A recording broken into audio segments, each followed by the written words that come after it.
Monsieur le député maire, Brahim Rabotaï, chers amis, il m'incombe l'obligation de devoir parler en attendant le grand rabbin Citruc.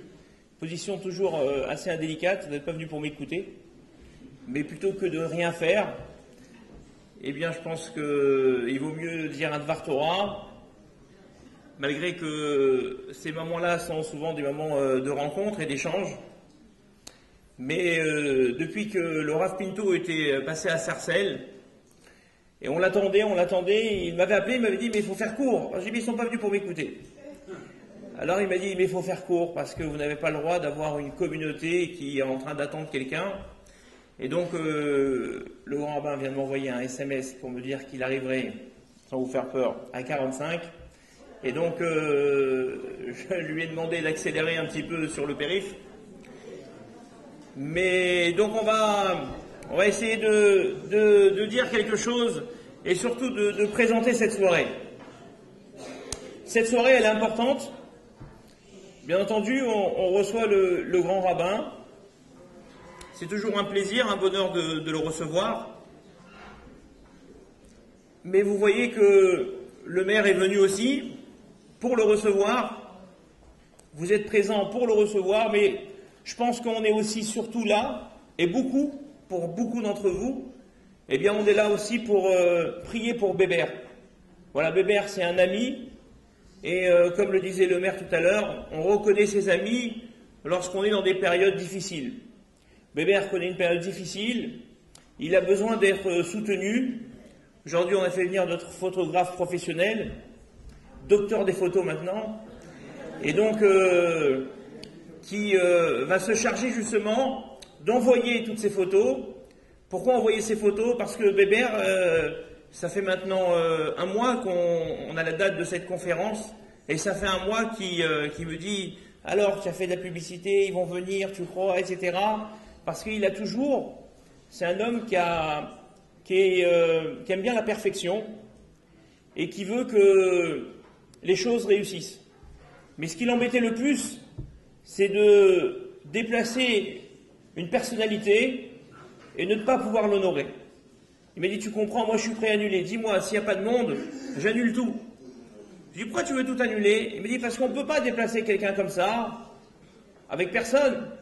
Donc on voit comme ça cette dimension que Bébert a, et cette volonté de vouloir toujours servir la communauté, eh bien que ce mérite. Parce que cette soirée-là, on lui doit, on l'a aidé, mais s'il n'était pas derrière, on l'aurait peut-être pas fait. Et donc il a été derrière. Et je voudrais vraiment que cette soirée, eh bien, soit pour lui, soit pour sa refoua shelema, pour sa guérison entière, et que si vous avez l'occasion, lors de cette soirée, tout à l'heure, de boire quelque chose, eh bien, dites les bénédictions et répondez Amen, dites les bénédictions à voix haute, et les autres diront Amen haut, puisqu'on sait que dire Amen à voix haute pour une bénédiction peut amener la guérison à quelqu'un. Donc on vit avec la foi, et on doit faire ça pour lui, on doit faire ça parce que c'est un ami de toujours, c'est mon premier ami à Sarcelles. C'est mon premier ami de Sarcelles.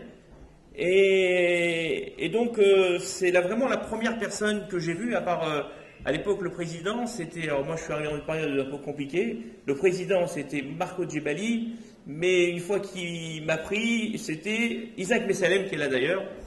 Et donc après avoir passé mes entretiens avec les deux présidents, la première personne qui est venue me rencontrer c'était Bébert. Et donc et la première personne qui m'a présenté Bébert c'était Vivi. Et la troisième personne qui m'a présenté, c'était le maire. Voilà. Voilà, donc, et c'est d'ailleurs, puisqu'on est là pour lui donner du mérite, c'est grâce à lui qu'on a eu un logement à Sarcelles, puisque on connaît la saturation des logements sur Sarcelles, et en me présentant le maire a réussi à nous trouver quelque chose pour qu'on puisse habiter, et on y est toujours. Donc vraiment, voilà, son mérite est là, il est entier. Et il a énormément servi. Alors, ce qu'on souhaite, c'est qu'il puisse encore nous rendre énormément de services et que Akadosh Baruch Hu lui amène une réfoua chez les mains pour qu'il puisse continuer ce travail, parce que c'est un passionné. C'est un passionné. Et alors, ce qui est intéressant, c'est que Béber, il est passionné aussi bien pour la Torah, pour sa communauté, que pour sa cité. C'est-à-dire que lorsqu'on dit, bon, ça va, Béber, allez, il y a un problème à la mairie, laissez gérer. Non, ça va pas ou quoi? C'est moi qui dois gérer. Ça veut dire que ces problèmes de société, les problèmes communautaires et les problèmes de son professionnel sont exactement les mêmes. Il ne fait pas de distinction. Pour lui, c'est le même problème, c'est la même urgence, et ça doit être fait avec la même volonté et le même professionnalisme.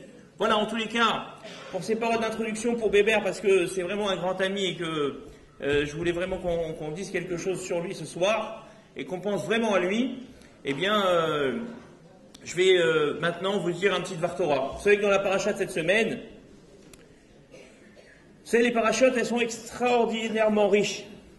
Malheureusement, on a souvent tendance à croire qu'on connaît déjà la paracha. Souvent, on se dit, je l'ai appris au Talmud Torah, ensuite, quand j'étais plus grand, à l'école juive, et puis après, je l'ai encore étudié dans les livres.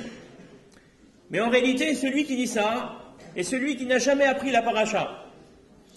Ça veut dire qu'il y a un moment où l'homme a l'obligation de sortir du Talmud Torah. Le Talmud Torah, c'est une impulsion qu'on donne à l'homme. Mais l'homme, souvent, il reste avec ses années de Talmud Torah. Il pense que la Torah, elle s'arrête là. La Torah s'arrête à l'école juive. Pas du tout. La Torah, c'est jusqu'à 120 ans. Et donc, les parachiotes nous donnent des enseignements au quotidien, extraordinaires. Et sans ces parachiotes,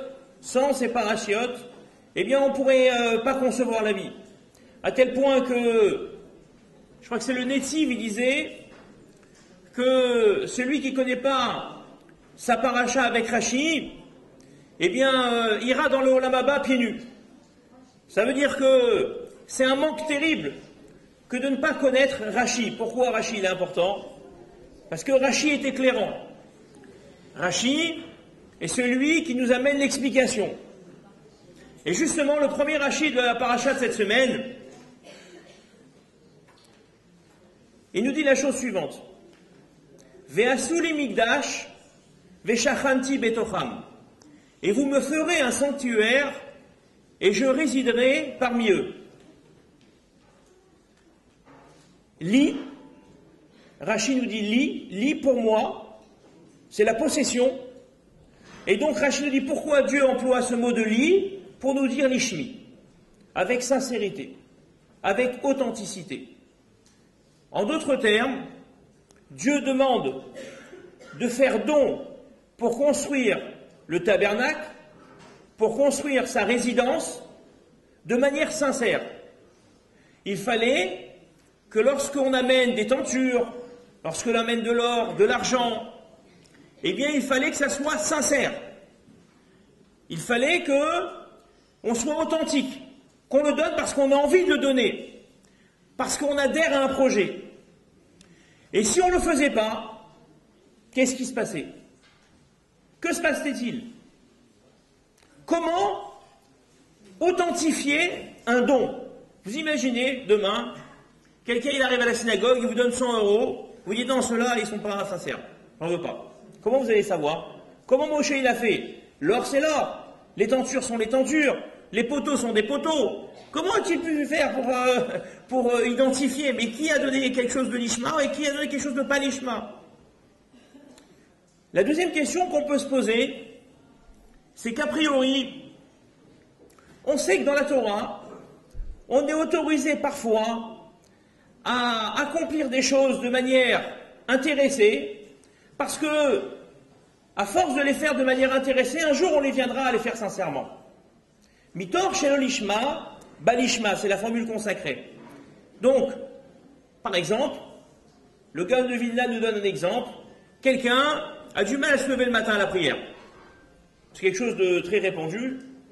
puisqu'on voit bien le peu de monde, du moins le peu d'hommes, excusez-moi mesdames, le peu d'hommes qui viennent le matin à la synagogue, pas le Shabbat, hein, mais en semaine. Et donc, le Gaon de Vilna, il dit, a-t-on le droit de venir à la synagogue et en se motivant et en disant, je viens parce que si je viens pas, ils vont dire que je suis pas venu. Donc, complètement pas les chemins. Donc, pas du tout de sincérité, je viens pour la galerie, après, ils sont à dire de moi, etc. Le Gaon de Vilna dit, on peut le faire. On peut le faire à une seule condition, c'est qu'on évolue. On peut faire les choses parfois pour être poussé à les faire. Parfois, on a besoin d'une impulsion. La société est une impulsion. Souvent, on se moque de la société, on se plaint des autres. Mais les autres, plus qu'ils nous embêtent, ils nous aident, on s'en rend pas compte. Et donc, le Gaon nous dit, lorsque tu viens en te poussant à venir parce qu'il y a quelque chose qui va te motiver, fais-le. Mais attention, ton but ultime est de pouvoir te lever parce que tu as un devoir à accomplir. Et lorsque tu auras accompli ce devoir, alors tu auras atteint le but ultime. Donc, on voit clairement dans la Torah, dans la Gemara, qu'on peut évoluer, on peut commencer son judaïsme de manière intéressée, comme on le fait d'ailleurs avec nos enfants. Lorsqu'on veut apprendre quelque chose à un enfant, qu'est-ce qu'on fait? On lui donne un bonbon, on lui donne une surprise. C'est comme ça qu'on les éduque. Donc, on voit bien qu'on leur donne, on les intéresse. Et donc, par cet intéressement, à la fin, eh bien, ça devient une seconde nature, ils apprécient ce qu'ils font, et ils finissent par étudier sans aucun échange. Donc, ici, la Torah nous dit, c'est différent. Vous allez construire ma maison, c'est la maison de Dieu. Pour construire ma maison, il faut que ça soit sincère. Il faut qu'il y ait de l'authenticité dans ce que vous allez faire. Et s'il n'y a pas d'authenticité dans ce qu'on fait, eh bien, Dieu ne pourra pas résider dans cette maison. Si on regarde bien, l'arche sainte, qu'est-ce qu'il y avait dans l'arche sainte, le Aaron? Qu'est-ce qu'il y avait dans l'arche? Les louchot, les tables de la loi. Il y avait combien de tables de la loi? Il y avait 2 tables de la loi. Il y avait les premières que Moïse avait cassées et les secondes qu'il avait données le jour de Yom Kippour, les secondes tables. Dans le Aaron se trouvaient ces 2 tables, les tables cassées et les tables entières. Pour que la Torah donc puisse résider à l'intérieur du Aaron, il fallait qu'impérativement l'arche soit construite de manière authentique, que chaque personne qui a amené un peu d'or, un peu de bois, l'ait fait de manière sincère. Il est fait dans le but de mettre quelque chose à l'intérieur de sacré. Et s'il a fait ça, alors la Torah peut résider.